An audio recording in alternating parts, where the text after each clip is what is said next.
Bong Joon-ho's Memories of Murder is often seen as a crime thriller, but underneath all the mystery, it's actually a sharp social critique. The film doesn't just ask who the killer is, it asks what kind of society allows such crime to happen and remain unsolved. Through the lens of Marxist criticism, we can see how the film exposed deep class division, systemic violence, and the failure of justice in 1980s South Korea. In this video, we will look at how the film narrative, character, and setting reveal a world shaped by inequality and power. The film narrative highlights the gap between the center and the margin, between Seoul and the countryside, between authority and the powerless. When a detective from Seoul arrives, he immediately clashes with the local cops. They rely on a ridiculous method, kicking suspects, trusting their gut, and even going to shamans for help. Meanwhile, he shows up with logic and science, thinking he's got all the answers. But Bong Joon-ho doesn't make it that simple. He's not saying the city guy is smart and the country cops are dumb. He's showing how the system itself creates this inequality. The rural officials are not just clueless, they are undertrained, underpaid, and desperate. Their violence comes from frustration and pressure. They are just workers stuck inside a corrupt machine, used, controlled, and set up to fail. As the investigation keeps falling apart, we start to see the bigger picture.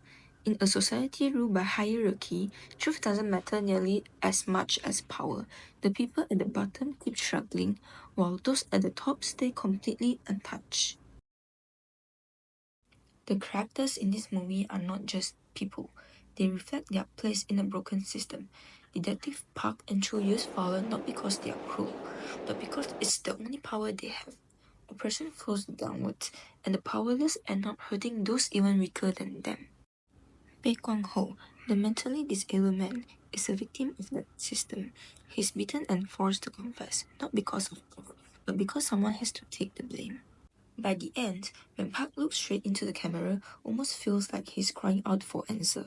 Maybe he's asking, who's really responsible for all this, the killer or the system that created him? The setting is one of Bong Joon-ho's strongest tools to show class and power.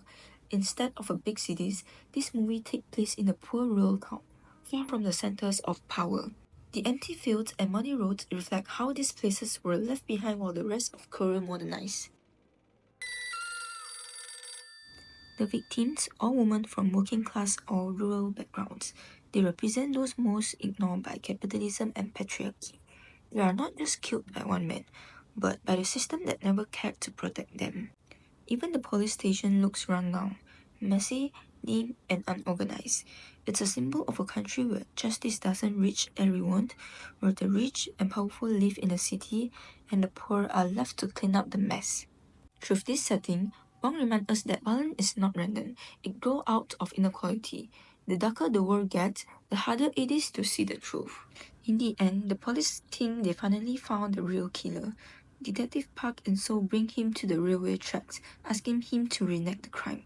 The suspect kneels by the rails and he looks very calm. As the train approaches, he looks toward the light with no fear, no guilt, just emptiness. For a moment, he does not even look like a killer. Park's confidence slowly fades, from certain to confused to completely lost. He once believed he could see guilt in the man's eyes, but now he realizes he can't see the truth at all. As the train rushes past, he and So just stand there in silence, the wind blowing but the heaviness never leaving.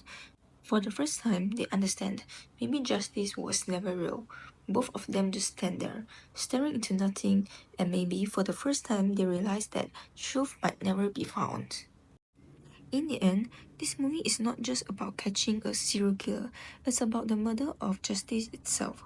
Through its story, characters, and setting, Bong Joon-ho shows a society divided by class, corrupted by power, and trapped in its own failure. The film realism makes every moment feel raw and real. You can almost feel the frustration, the fear, and how hopelessness slowly eats away at ordinary people. Some might find the open ending or the lack of focus on the female victims a bit unsatisfying, but honestly, that's the whole point. Bong Joon-ho is not trying to give us closure.